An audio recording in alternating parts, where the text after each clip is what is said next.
반갑습니다. 저는 스몰 그룹의 리더십 아카데미 사역을 하고 있는 로이스 조라고 합니다. 제가 미국에서 장로교 교단에서 그 소그룹 사역팀에서 리더를 훈련하는 일들을 한 10여 년 하다가 5년 전에 독립을 해서 이제 교단 교파를 초월해서 일을 하고 있습니다. 그동안 제가 경험했던 소그룹에 대해서 한마디로 말해달라고 한다면 저는 소그룹에 대해서 이렇게 이야기할 수 있을 것 같아요. 교회에서 그 예배에서 그 설교를 통해서 성도들이 어떻게 살아야 하는지 그 목표와 방향을 제시해 준다면 소그룹은 바로 그 목표와 방향에 맞게 살아갈 수 있는 힘을 제공해 주는 것이라고 이야기를 할 수가 있습니다. 그래서 교회에서 그 예배와 소그룹이 함께 조화를 이루면 건강한 교회를 만들어 나갈 수 있다라는 거죠. 그래서 소그룹에서는요, 그 건강한 교회를 만들어가기 위한 끊임없는 생명력 있는 성장을 이루어 나가려고 하는 의도된 그런 목표들이 소그룹 안에서 공유되어야만 되는 것입니다.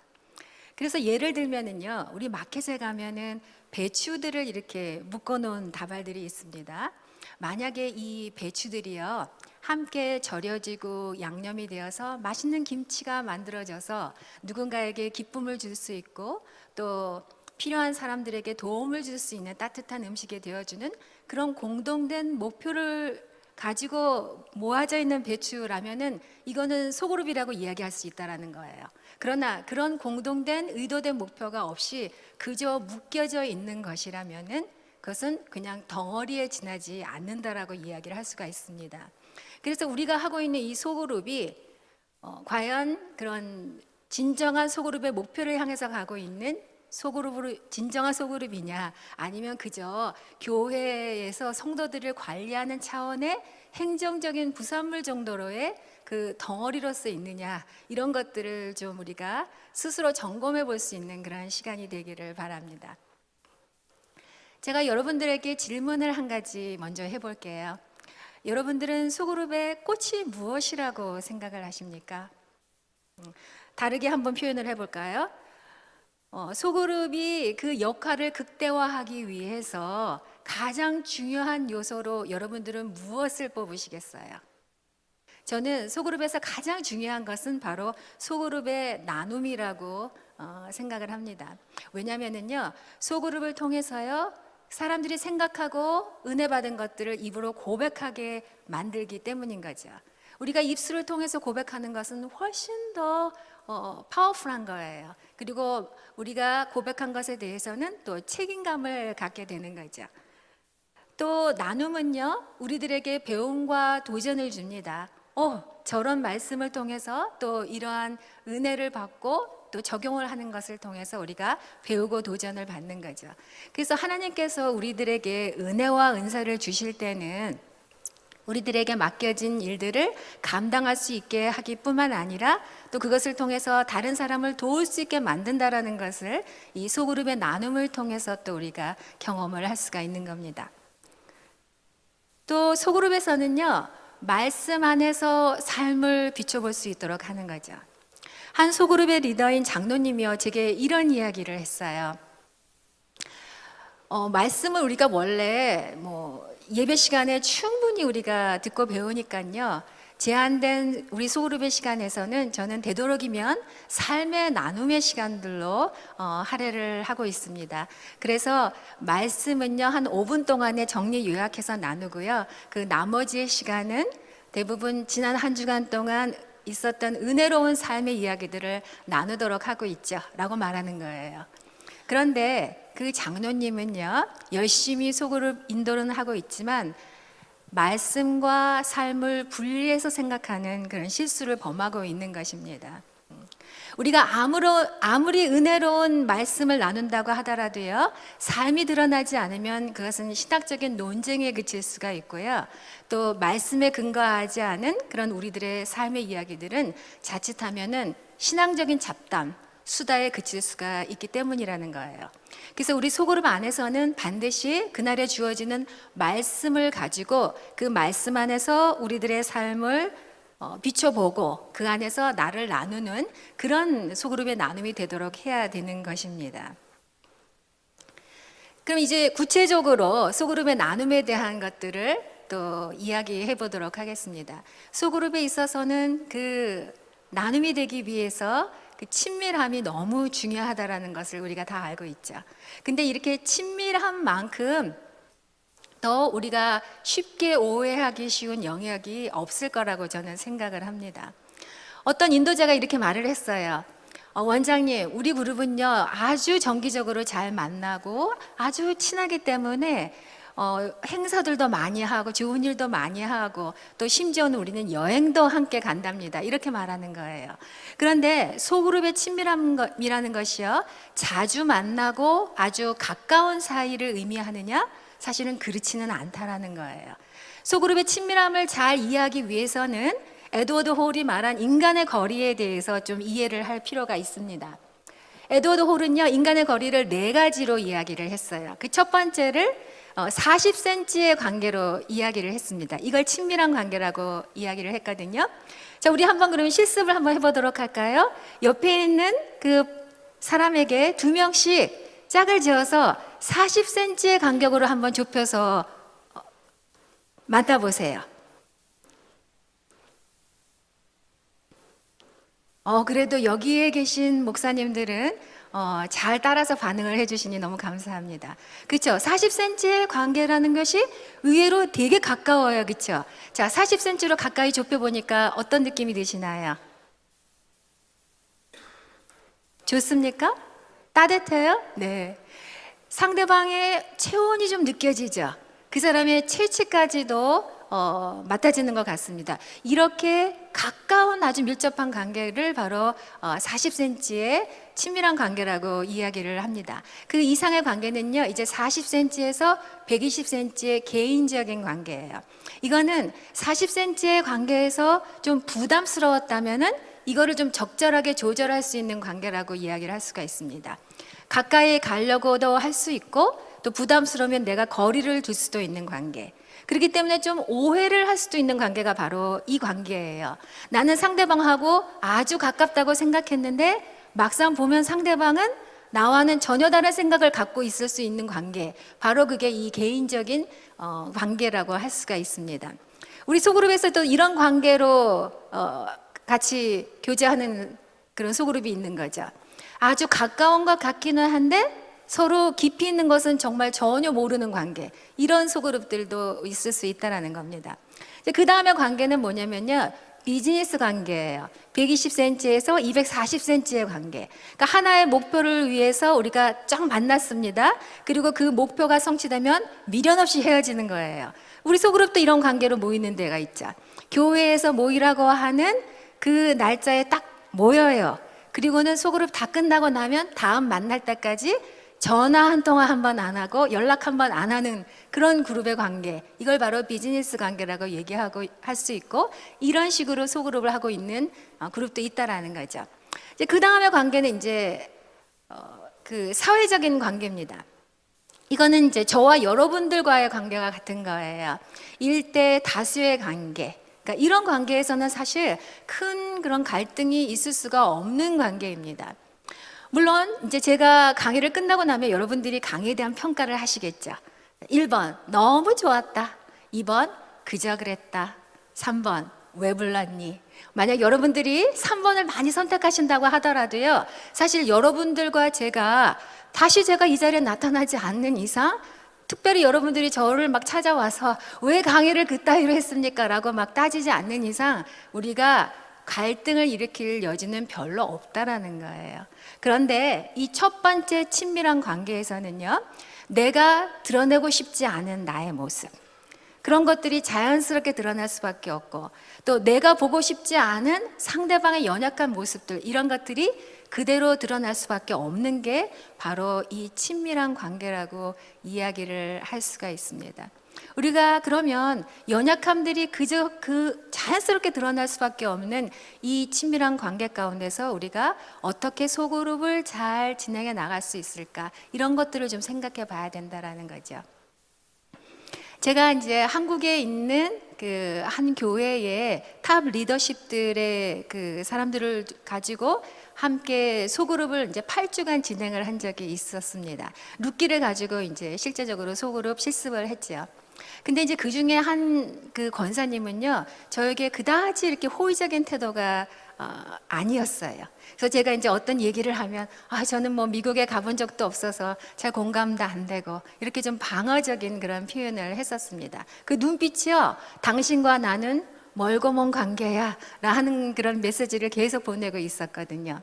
근데 어느 날 이제 룻을 이제 본문을 우리가 나누고 있는데, 그 룻이 시어머니에게 어머니가 가는 곳에 나도 갈 것이고 어머니가 섬기는 하나님을 나도 섬길 것입니다라고 하는 엄청난 사랑의 고백을 하는 부분들이 있죠. 그 부분을 우리가 마침 나눴습니다. 근데 제가 그때 저의 이야기를 나누기 시작했어요. 저는 위로 언니가 있고 밑으로는 남동생이 있습니다. 그러니까 둘째 아이예요. 그러니까 나들을 기다리던 엄마한테서 이제 제 동생이 태어났으니까 제가 엄마의 큰 관심을 갖지 못했습니다. 그러니까 필요로 할 때 좀 저는 방임되는 순간들이 많았고, 그래서 억울한 일들도 좀 많이 있었어요. 근데 어릴 때는 내가 너무 힘이 없으니까 그런 것에 대해서 항변을 할 수가 없죠. 근데 이제 자라면서 그런 부분에 대해서 엄마와 대면을 좀 하고 싶었던 그런 순간들이 있었습니다. 근데 그때 제가 신앙을 갖게 되면서 엄마를 전도해야 된다라고 생각하니까 엄마와의 관계가 깨어질까봐 두려워서 이런 문제를 거론을 하지를 못했어요. 근데 그러다가 이제 제가 더 자라면서 이제는 상처를 주고받지 않으면서도 이런 어려운 문제들을 서로 대면하고 소통할 수 있는 그런 능력이 키워지고 나니까 이제는 저희 어머니가 치매가 걸리셔서 정상적인 대화를 하기가 어려워지신 거예요. 그래서 제가 그때 소그룹에서 저희 엄마와 나의 관계를 이야기하면서 나는 아무리 친정 엄마라고 하더라도 이런 상황이 됐을 때 룻과 같은 고백을 하지는 못할 것 같아요 라고 이야기를 했습니다. 근데 그때요, 그 저에게 방어적인 태도를 취하던 그 권사님이 눈시울이 빨개지면서 고개를 푹 숙이는 거예요. 그러면서 자기 이야기를 꺼내기 시작을 했습니다. 자기가 오늘 친정 어머니 집에 갔다 오는 길이었대요. 근데 자기가 형제들이 많은데 저기 친정 어머니는 어릴 때부터 꼭 자기만 불러서 그렇게 집안일을 시켰다고 해요. 근데 이제 60이 넘었는데도 여전히 자기를 불러서 집안 청소, 밥하는 거 다 시키고 오늘은 김치까지 담그라 그래서 김치를 잔뜩 담궈놨는데 그거를 다른 형제 주겠다고 바리바리 싸놓고 있는 모습을 보고 너무 마음이 상해서 우리 이제 소그룹으로 온 거예요. 그러면서 자기 너무 화가 나고 울고 싶다고 이야기를 했습니다.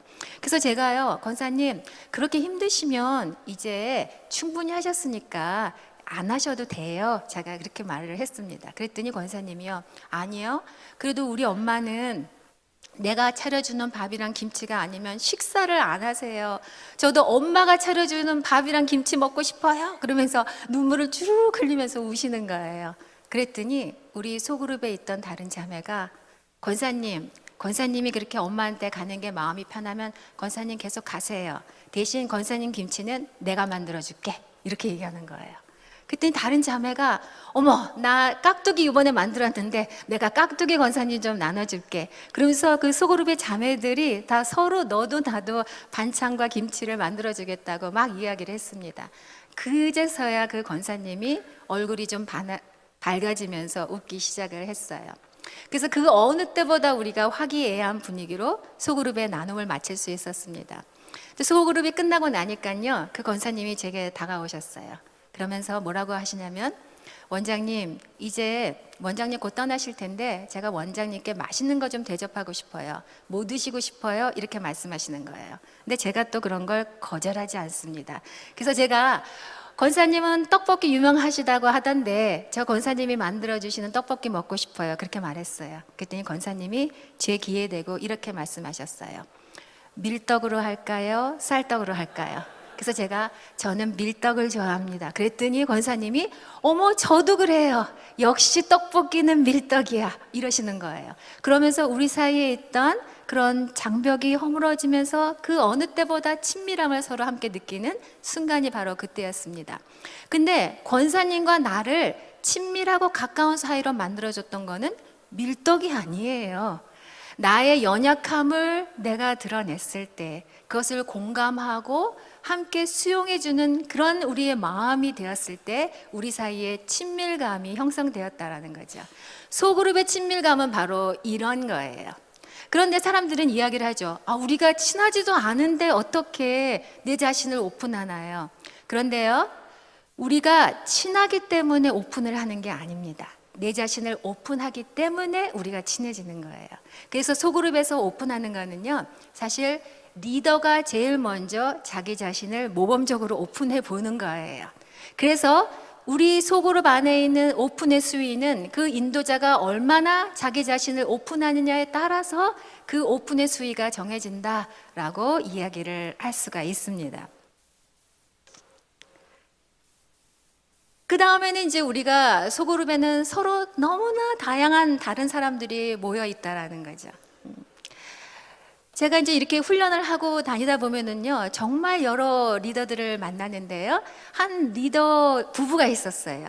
젊은 부부였는데 그 남편은 의사였고 아내는 음악하는 사람이었습니다. 그러니까 경제적으로 좀 여유가 있는 사람들이었죠.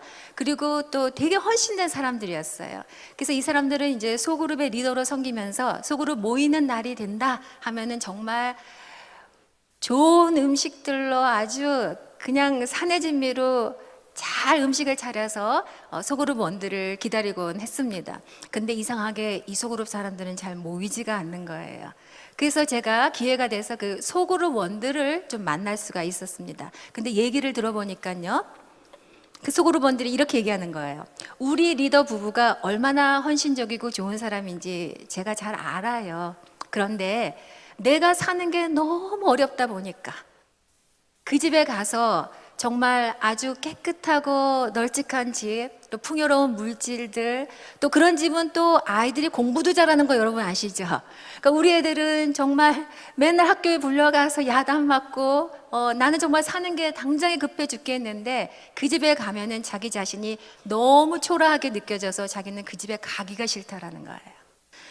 우리가 빌립보서 1장 9절에 보면은요, 그 사랑에 지혜와 총명을 더하여 그 사랑을 더욱 풍성하게 하고 이렇게 말씀하고 있습니다. 우리가 사랑을 하는 게요, 열정만으로는 안 된다라는 거예요. 사랑을 온전하게 전하기 위해서는요, 우리가 더해야 할 지혜와 총명, 배우고 익혀야 할 기술들이 있다라는 거예요. 이 리더는 열심히 자기의 방법대로 섬기기는 했지만 상대방에 대한 마음의 상처, 또 삶의 정황들에 대해서는 세심하게 살피지를 못했다라는 거죠. 출애굽기에서도 그 하나님께서 모세에게 그 구원의 엄청난 메시지를 백성들에게 전하라고 하지 않습니까? 근데 백성들이 어떻게 반응해요? 마음의 상함과 역사의 혹독함으로 인하여 그 말을 듣지 아니하였더라 그래요. 우리 리더들이요, 아무리 좋은 말씀, 은혜로운 말씀들을 정리해서 다 소그룹 원들에 전해주려고 한다 하더라도요, 여러분들의 삶의 정황과는 다른 상황들, 또 내가 깊이 알지 못하는 그 사람들의 아픔, 또 그 사람들의 그 가치, 삶에 있어서 중요하게 생각하는 목표들, 이런 것들에 대해서 여러분들이 잘 알지 못하고 또 그것을 잘 수용하지 못한다라고 한다면 여러분들의 온전한 사랑들이 그대로 전달되기는 쉽지가 않다라는 겁니다. 그래서 우리가 서로 다른 여러 사람들이 모여있는 이 소그룹들을 어떻게 구성하는 게 좋을까요? 라는 생각들을 우리가 해보게 되죠. 그러니까 소그룹은 사실 다양성이 모여 있어야지 되는 것이 궁극적인 목표이기는 해요. 그러나 우리가 이제 걸음마를 시작한 사람들에게 뛰게 할 수는 없잖아요. 그래서 우리가 처음에는 우리 소그룹원들이 내가 참석하기에 편안하고 부담이 없는 곳이 돼야 되는 것이 너무 중요합니다. 그래서 비슷한 사람들끼리, 공통점이 있는 사람들끼리 모아주는 것이 중요해요. 그래서 연령별로 모은다라든지 남성, 여성별로 모은다라든지 또는 자녀가 있는 사람들끼리 모으고, 자녀가 있는 사람들은요, 어른들의 나이보다는 자녀들의 나이에 맞춰서 모이게 하는 것이 좋습니다. 그래서 이렇게 공통된 것들을 가지고 그 그룹을 특화시키는 것이 중요합니다. 근데 이때 주의해야 될 것들이 있죠. 소그룹에서 보면은요, 그 사별하거나 혼자 되신 분들이 있죠. 이런 분들을 싱글 모임이라고 해서 그 사람들만 따로 모아두는 거예요. 근데 싱글 분들이 얘기하는데 자기는 교회 갔는데 소그룹에서 셀로 가라 그러는데 다 싱글들만 모아놔서 정말 자기는 소그룹에 가기 싫다고 얘기하는 경우들이 너무 많이 있습니다. 그래서 소그룹을 특화시키는 것들은요, 좀 긍정적인 시각에서 볼 수 있는 것들로 하는 게 좋죠. 그래서 좀 말 많고 수다스러운 사람들이 모이는 그룹이다 그러면은 발랄한 사람들이 모여있는 그룹 이렇게 특화시키는 거예요. 그리고 막 인상 쓰고 잘 웃지도 않으면서 심각한 얘기만 하고 농담하는 거 절대로 싫어하는 사람들이 있죠. 그 사람들만 모아서 공부하기 좋아하는 그룹, 이렇게 각각의 그룹들이 모여있고 또 리더의 성향에 따라서 그 그룹을 좀 긍정적으로 특화시켜 놓는 것이 중요합니다. 그래서 각 소그룹원들은 또 리더들은 자기 그룹에 대해서 좀 자긍심을 가질 수 있도록 해야 된다라는 거예요. 근데 이제 소그룹을 이렇게 배정해 놓고 나면은 잘못된 성향에 맞지 않은 그룹에 배정이 되었다거나 또는 갔는데 잘 적응하지 못하는 그런 경우들이 발생하는 경우가 종종 있습니다. 근데 이럴 때 우리가 재배치를 다시 해야 할 필요가 있는데, 사실 대부분의 사람들이 한번 배치한 그 소그룹원을 다시 재배치하는 것을 아주 두려워하죠. 그래서 우리 대부분 어떻게 얘기합니까? 조금만 기다리시면 내년 초에 다시 소그룹을 재배정하니까 그때까지 좀 기다려주세요. 우리 대부분 이렇게 얘기하죠. 근데 사람들은요, 자기가 참석하기 부담스러운 소그룹을 참으면서까지 가는 사람은 절대로 없다라는 거예요. 기다려주지 않습니다. 그럴 때 우리가 또 그 한 사람을 잃어버리게 되기가 너무 쉽다라는 거예요. 그래서 저는 평소에 우리들 사이에서 교회에서요, 사람들을 그룹의 성향에 맞는 걸로 재배치하는 것이 아주 자연스러운 그런 문화들을 좀 평소에 미리 만들어 놨으면 좋겠습니다. 그러니까 우리가 내 그룹, 니네 그룹 이렇게 나누지 말고요, 한 성도가 왔을 때 그 사람이 편안하게 잘 적응하고 그래서 소속감을 느끼게 해줄 수 있는 것을 모두 다 최우선으로 삼는 거예요. 그래서 그 사람이 가장 적절한 그룹에 갈 수 있도록 그런 마음을 갖고 리더들이 내 그룹에서 다른 그룹으로 보내고 또 내 그룹으로 오는 걸 받아주는 것을 불편해하지 않고 또 슬퍼하지 않으면서 평화롭게 오고 갈 수 있는 그런 문화를 평소에 좀 만들었으면 좋겠습니다. 그러기 위해서는 무엇이 필요할까요? 리더들이 자기 그룹에 대한 자긍감을 갖는 것이 좋은 거죠. 필요하죠. 그래서 우리 그룹이 여러 가지로 너무 좋은 점은 많지만 그러나 누구에게나 맞지는 않을 수 있다는 것을 인정하는 그런 태도를 갖는 거예요. 그리고 또 한 가지는 그 소그룹의 리더들이 서로 경쟁하지 않고 우리는 동역해서 하나의 건강한 교회를 만드는 동역자로서의 역할을 해야 된다는 것을 좀 인식시키고 평소에 교육을 시킬 필요가 있다는 겁니다. 이제 이렇게 되면은 이제 나눔이 이제 이루어질 때 우리가 말을 많이 서로 한다고 해서 모든 것들이 다 건강한 나눔이냐? 그렇지는 않다라는 것을 우리가 알 수가 있습니다. 어떤 사람은 보면은요, 자기 얘기는 안 하고 다른 사람의 얘기만 계속 하는 사람 있죠. 마치 고장난 레코드처럼 제가 오늘 어떤 강의를 들었는데요, 그 강사가 말하기에 이런 좋은 얘기를 하더군요. 제가 오늘 책을 읽었는데 그 책에서 이런 좋은 어구가 있었어요 라고 자신의 얘기는 안 하고 계속 남의 얘기만 하는 거예요. 이거는 많은 이야기를 한다 하더라도 건강한 나눔이라고 할 수 없습니다. 그럴 때 리더는 본인의 이야기를 할 수 있도록 인도를 해야 되는 거죠. 그렇게 말씀하시는 형제님은 어떻게 생각하세요? 저는 형제님의 의견이 듣고 싶어요 라고 이야기를 하는 거예요. 그 다음에 두 번째는요, 오래전의 경험을 계속적으로 반복해서 얘기하는 거예요. 우리 보면은 대부분의 신앙생활 하는 사람들 중에는 놀라운 간증이 한두 개는 다 있습니다. 교통사고가 났는데 차가 다 부셔졌어요. 근데 놀랍게 저는 멀쩡하게 살아있는 거예요. 너무나 은혜롭죠. 근데 이거를 만날 때마다 고장난 레코드처럼 반복하는 경우, 이런 것도 건강한 나눔이라고 할 수 없습니다. 우리들은요, 지난주에 만났어요? 그럼 오늘 새롭게 다시 만날 때까지 그 일주일 사이에 있었던 새로운 따끈따끈한 이야기들을 나눌 수 있게 하는 것, 이게 바로 건강한 나눔이라고 할 수가 있습니다. 그리고 이제 자신의 주장을 강요하고 가르치려고 하는 태도들 있죠. 아, 제가 봤는데 그거는요 이러이러해야 된다라고 생각합니다 라고 설교하고 강의하려는 태도, 이런 것들도 우리가 조심을 좀 해야 됩니다. 그 다음에 우리가 흔히 저지르는 것 있죠. 이 얘기하면 아마 놀라시는 분들, 회개하실 분들 많이 있을 거예요. 순번을 정해서 하는 리더들이 있어요. 자, 이제부터 시계 방향으로 오른쪽으로 돌아가면서 1번부터 질문 읽고 대답하도록 하겠습니다. 이거는 우리가 진행하는 거지 나눔을 하는 게 아니라는 거예요. 자, 생각해 보세요. 자, 1번이 자기 순서가 돼서 읽고 답을 하고 있습니다. 그 다음 순서가 되는 2번, 3번은 뭘 하고 있을까요? 자기 거 준비하고 있죠. 절대로 남의 얘기 듣지 않습니다. 그래서 우리가 순번 정해서 하는 거 하지 마시고요. 질문하고 난 다음에는요, 스스로 원할 때 편안하게 자발적으로 이야기할 때까지 리더는 기다려줘야 된다는 거예요. 그것이 발표가 아니라 나눔을 하는 리더의 모습이라고 할 수가 있습니다. 그 다음에는요, 우리가 아주 진지한 그런 토론에 들어갔어요. 그런데 엉뚱하게 한 사람이 농담이나 이 여기와 상관없는 얘기를 탁 주고받으면서 분위기를 흐려놓는 거예요. 모든 다른 사람들은 다 진지한 대화를 하고 있는데요. 자, 이 사람은 왜 이렇게 하는 걸까요? 자기가 관심을 갖고 싶어서 이럴 수도 있어요. 그리고 또 한 가지는 모든 사람이 지금 다 함께 자기 자신을 오픈하고 있거든요. 근데 자기는 오픈하고 싶지 않은 거예요. 그래서 이 분위기를 회방하는 겁니다. 그럴 때 리더가 잘 들어줘야지 그러면서 회방하는 얘기에 또 다 경청하고 대꾸를 해줘서는 안 됩니다. 빨리 끊고, 자, 우리 원래의 주제로 돌아가겠습니다 라고 분위기를 전환시킬 수 있어야 된다는 거예요.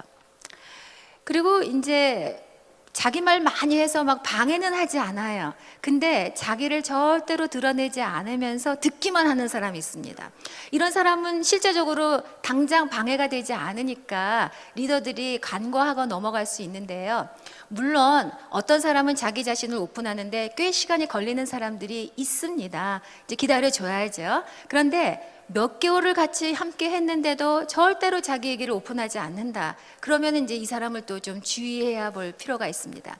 지금 모든 사람들이 함께 나누면서 한 공감대를 형성하고 있단 말이에요. 근데 이 사람만 공감대 안에 들어오지 못했어요. 그러면 이 사람은 밖에 나가서 우리가 나누었던 이야기들을 누설할 수 있는 가능성이 제일 큰 사람입니다. 왜냐하면 공감대 들어오지 않았기 때문에 이런 거죠. 그래서 얼른 이 사람이 공감대 안으로 들어올 수 있도록, 형제님이라면 그때 어떻게 하시겠어요? 라고 이야기 속으로 들어올 수 있도록 인도를 하는 것이 리더에게는 필요합니다. 그래서 소그룹의 이제 진지한 나눔들이 건강하게 이루어지게 하기 위해서는요, 리더는요, 질문을 하는 법을 자꾸 익혀야 됩니다. 어떻게 하는 게 좋은 리더가 되는 것일까요? 어떻게 하는 것이 소통을 잘하는 리더가 될 수 있을까요? 소통을 하기 위해서는 기본적으로 우리가 대화라는 거를 하지요. 제가 그 한국 방송 중에서 토크쇼 보는 거를 참 좋아했어요. 근데 토크쇼를 보면은 이제 그 사회자가 있죠. 그리고 게스트를 초청해서 주제를 갖고 한두 시간에 걸쳐서 많은 이야기들을 나눕니다. 그러니까 매주 서로 다른 주제와 게스트를 데리고 이제 대화를 나누어 가죠. 자, 그러면 매번 이루어지는 이 대화의 주인공은 누구라고 얘기할 수 있을까요? 게스트와 사회자가 대화를 하고 있습니다. 이 대화의 주인공은 누구인가요? 게스트가 제일 말을 많이 하지만 이 대화의 주인공은 바로 질문하는 사람이에요. 게스트가 아무리 자기가 얘기하고 싶은 의도가 있고 또 말을 많이 준비해 왔다 하더라도요, 게스트는요, 질문을 하는 사람에 따라서 그 자기가 하고 싶은 말을 중단할 수밖에 없게 되기도 하고, 또 하고 싶지 않은 얘기로 주제를 전환하는데 따라갈 수밖에 없게 된다라는 거죠. 그래서 리더가 적당한 때에 적당한 좋은 질문을 잘 던지면 그 소그룹 안에서 의도하는 방향으로 그 나눔을 이끌어 나갈 수 있다라는 겁니다. 우리가 질문한다라는 거는 또 잘 들어준다라는 거예요. 그러면 우리가 어떻게 하는 것이 잘 들어주는 것일 수 있을까요?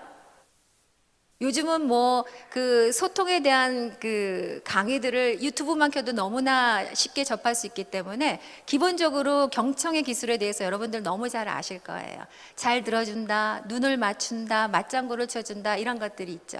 근데 다 좋은데요, 정말로 잘 들어주시기 위해서는요, 리더는 정직한 나눔과 노출하는 것을 구별할 필요가 있습니다. 나의 연약함을 말하는 거는 정직한 거예요. 그런데 다른 사람의 연약함을 나누는 거, 이거는 노출하는 겁니다. 근데 리더는요, 이 노출하는 것을 잘 들어줘서는 안 돼요.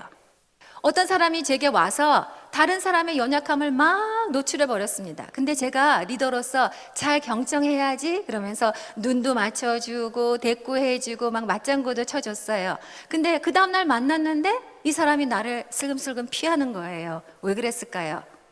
해서는 안 되는 노출을 다 저한테 들켜버린 거죠. 그래서 저는 열심히 들어는 줬지만 그 사람에게는 가장 부담스러운 존재가 돼버릴 수밖에 없다라는 거죠. 그래서 리더는 이렇게 정직한 것과 노출하는 것을 잘 구별할 필요가 있다라는 거죠. 그럼 어떻게 하는 게 잘 들어주는 거예요? 좋은 질문을 먼저 던지는 겁니다. 그리고 그 질문에 대해서 대답하는 것을 잘 들어주는 것, 이게 바로 좋은 경청의 자세라고 이야기를 할 수가 있습니다. 그래서 소통의 핵심은 바로 질문이라는 것이에요. 우리가 이제 질문을 인도자가 하게 되면은요, 전통적인 방법의 리더 중심의 커뮤니케이션 방향에서 이제 바뀌어질 수가 있습니다. 전통적으로 우리는 이렇게 커뮤니케이션 했다라는 거예요. 리더가 요약 정리해서 일방적으로 강의하고 설명하는 것으로 우리가 여태까지 소그룹 안에서 소통했던 거죠. 소통의 방향이 일방적으로 리더에서 소그룹원들에게 한 방향으로만 가고 있죠. 근데 이제 리더가요, 질문을 시작을 하잖아요. 그럼 리더가 던진 질문을 통해서 소그룹원들이 대답을 합니다. 한 사람의 대답을 통해서 또 다른 사람이 의견을 내요. 근데 이 소통의 방향을 보세요. 소그룹 원들뿐만 아니라 리더 자신도 다른 사람들의 나눔을 통해서 함께 배워나가는 것. 그래서 이 커뮤니케이션의 방향들이 아주 역동적으로 오고 가는 것들을 우리가 경험을 할 수가 있습니다. 그러니까 정답이 하나 있을 수 없다라는 거예요. 리더가 던진 하나의 질문에 따라서 각 사람의 상황과 경험에 맞는, 감정에 맞는 여러 가지의 서로 다른 답들을 자유롭게 나누고 토론할 수 있는 이런 커뮤니케이션의 변화가 이루어질 수 있는 것은 바로 리더의 질문과 경청에 따라서 이루어질 수 있다는 것을 우리가 좀 기억을 해볼 필요가 있습니다. 리더가 질문을 한다는 것은요, 가장 인격적인 관계를 갖겠다라는 거예요. 내가 말할 수 있는 기회와 권리를 다른 사람에게 던져주는 거예요. 양보하는 거죠. 그리고 그 사람의 이야기를 잘 들어주는 것, 이것이 바로 가장 인격적인 관계를 갖는 리더의 태도라고 이야기를 할 수가 있습니다. 질문을 하면은요, 상대방으로 하여금 고민하게 만듭니다. 그 고민을 잘 정리하면서 스스로 그 안에서 자신만의 답을 스스로 발견하게 하는 거예요. 그리고 또 리더의 질문을 통해서 또 자신이 발견한 것을 스스로 고백하고 책임감을 갖게 하고 적용하게 만드는 것, 이것이 바로 리더의 질문의 힘이라고 이야기를 할 수가 있습니다. 그러면 여러분들에게 이제 질문에 대한 두 가지 팁을 드리도록 할게요. 자, 오늘 금요일이죠. 참 이 바쁜 가운데도 멀리 여러분들 오신 것 너무 대단하다고 생각합니다. 그래도 먼 길이지만 피곤하시지만 오시길 잘했다는 생각 드시죠? 저 강의 괜찮게 하죠? 네, 이렇게 예, 아니요로만 대답하게 만드는 질문이 폐쇄형 질문이에요. 자, 우리는 이 예, 아니요 보다도요, 그 사람의 감정, 생각, 그다음 가치, 이런 더 많은 것들을 끄집어낼 수 있게 하는 개방형 질문을 하도록 우리가 자꾸 연습을 해야 됩니다. 우리가 뜻밖에요, 매우 폐쇄형 질문에 매여 있다라는 거예요. 제가 이제 이런 소통에 대한 강의를 하고 나면요, 상담하러 오시는 분들이 꽤 있는데 그 중에 한 권사님이 저한테 오셔서 이렇게 질문했어요. 원장님, 저는 우리 아들하고 좀 대화 좀 하고 싶은데 우리 아들이 사춘기인지 영 대화를 잘 안 하네요. 말이 없어요. 이러는 거예요. 그래서 제가 아들이 몇 살입니까? 물었어요. 이제 29이래요. 아니 29에 무슨 사춘기입니까? 그래서 제가 평소에 아드님과 대화하는 거를 좀 그대로 이야기를 좀 해보세요 라고 얘기했어요. 그랬더니 그 권사님이 뭐라 그러시냐면 아들이 이제 퇴근해서 온대요. 아, 이제 퇴근해서 왔니? 네.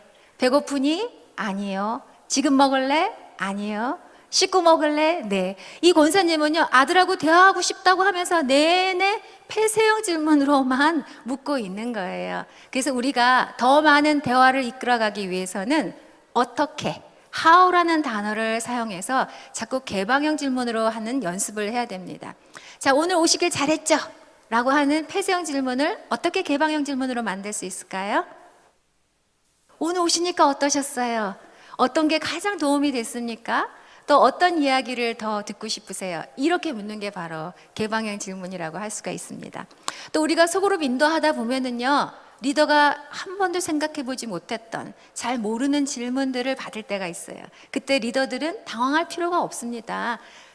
그때요, 모르는 질문을 받은 걸 질문한 그 사람에게 그대로 전해주는 거예요. 아, 그렇게 질문하는 자매님은 어떻게 생각하시는데요? 라고 질문을 역으로 돌려줍니다. 우리가 사람들이요, 자기가 이미 답을 갖고 있는 가운데에서 질문을 하는 경우가 의외로 많이 있어요. 그래서 이럴 때, 아, 사실은 저는 이렇게 생각합니다. 라고 답을 하는 경우들이 많이 있다라는 거죠. 근데 정말 모른다, 아무도 모른다, 그럴 때는 솔직하게 얘기하는 거예요. 저는 한 번도 여기에 대해서 생각해 본 적이 없는데 참 좋은 질문 같습니다. 일주일 동안 우리 연구하고 난 다음에 다음 주에 좀 더 나눠보도록 하죠. 라고 이야기를 하는 거예요. 그래서 이 두 가지의 질문의 팁을 여러분들이 소그룹에서 활용하실 수 있기를 바랍니다. 그래서 이제 말씀을 우리가 이제 나눠야 되는데요. 그 말씀을 인도자는 4가지 질문을 통해서 도입, 관찰, 해석, 적용 질문이라는 4가지의 점진적인 질문을 통해서 소그룹을 인도를 할 수가 있습니다. 도입 질문은 그 아이스 브레이킹 질문이라고 해서요, 그 한 주간에 만나고 또 처음 오늘 방문한 사람이 있을 수 있죠. 어색한 분위기를 깨는 아주 중요한 그런 질문입니다. 이 질문을 통해서 사람들이 좀 마음을 편안하게 갖고 좀 한번 까르르 웃으면서, 아, 오늘 나눔 재미있겠는데, 오늘 소그룹 기대가 되는데 라고 하게 만드는 게 바로 이 도입 질문이거든요.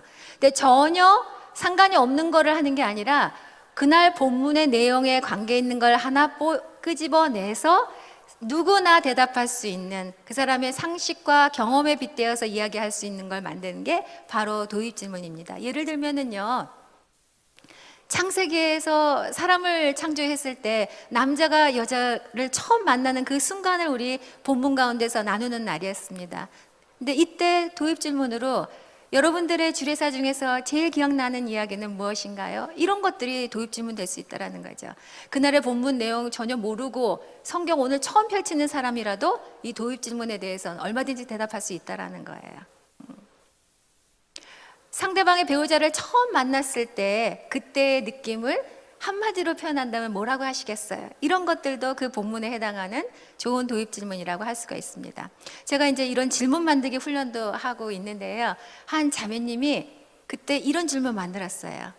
남편에게 나의 신체의 어느 일부까지 줄 수 있나요? 이런 질문을 만들었습니다. 저는 이 질문이 너무 새롭다고 생각한 거예요. 그래서 이 부부 모임에 가서 제가 이 본문을 공부할 때 이 도입 질문을 인용했습니다. 그랬는데 제 기대와는 달리 분위기가 그다지 따뜻하지 않았어요. 의외로 자매님들이 자신의 실체를 남편에게 별로 나눠주고 싶지 않는다라는 거를 그때 제가 처음 알았거든요. 근데 어찌 됐거나 바로 이게 바로 도입 질문입니다. 본문의 요소를 끄집어내서 오늘 본문에 자연스럽게 들어가게 하는 것. 그런데 오늘 사랑하는 자기 배우자를 위해서 자신의 신체의 일부를 내어주는 그런 사람의 스토리가 나옵니다. 자, 본문 가운데로 들어가 볼까요? 라고 자연스럽게 본문으로 들어가게 하는 것, 이런 것들을 바로 도입 질문이라고 할 수 있습니다. 그래서 이제 본문 안에서 관찰하고 그 관찰한 내용에서 각자의 해석들을 우리가 각자의 삶을 통해서 드러나게 하고 발표하게 하는 것들을 해석 질문이라고 할 수 있죠. 그리고 거기서 적용까지 끌어내는 이런 4가지 질문들을 활용할 수 있습니다. 여기에 대해서 이제 더 도움을 받고 싶으신 분은요, 제가 요나서, 에스더서, 룻기를 가지고 각 본문을 도익, 관찰, 해석, 적용, 질문을 통해서 어떻게 본문을 함께 말씀으로 질문으로 묵상하는지, 질문으로 하는 묵상이라고 하는 그 소그룹 성경 교재를 제가 출판한 게 있어요. 그게 이제 밖에 구비되어 있으니까 그걸 구입하셔서 보시면 좀 더 이해하시기 쉬울 거라고 생각을 합니다. 그래서 이렇게 이제 말씀 묵상을 질문으로 하고 난 다음에 또 그 나눔 가운데서 더 깊이 있는 건강한 나눔을 하기 위한 질문들이 또 있다라는 거죠. 사람들이 이제 자신의 이야기를 할 때요, 보통 사건 위주로 이야기들을 많이 합니다. 그럴 때 인도자가요, 사건을 중단하게 하고 그때 그 심정을 한번 물어보는 거예요. 그 교통사고 나던 그 순간에 제가 사고가 나서요, 119를 부르고요. 그런데 그때 아무도 없었을 때 제가 당장 그래서 막 주위의 사람들을 찾아다니고요. 이런 사건들을 이야기했을 때 그때 자매님의 심정은 어떠셨어요? 라고 그때 감정과 느낌을 이야기하도록 질문을 해보는 거예요. 그러면 그 사람이 자신의 감정을 돌아보면서 치유가 일어나게 될 수 있습니다. 그리고 그때 우리가 일어난 사건 가운데서 하나님이 정말로 침묵하셨나? 하나님은 왜 외면하셨을까? 하나님은 그때 무엇을 하고 계셨는지 하나님의 임재에 대해서 우리가 발견할 수 있도록 하는 질문을 또 인도자가 하는 것이 필요합니다. 또 그때 그렇게 생각하셨군요. 그럴 수 있겠네요 하고 공감해주고 수용해주는 태도, 이런 것도 너무 중요합니다.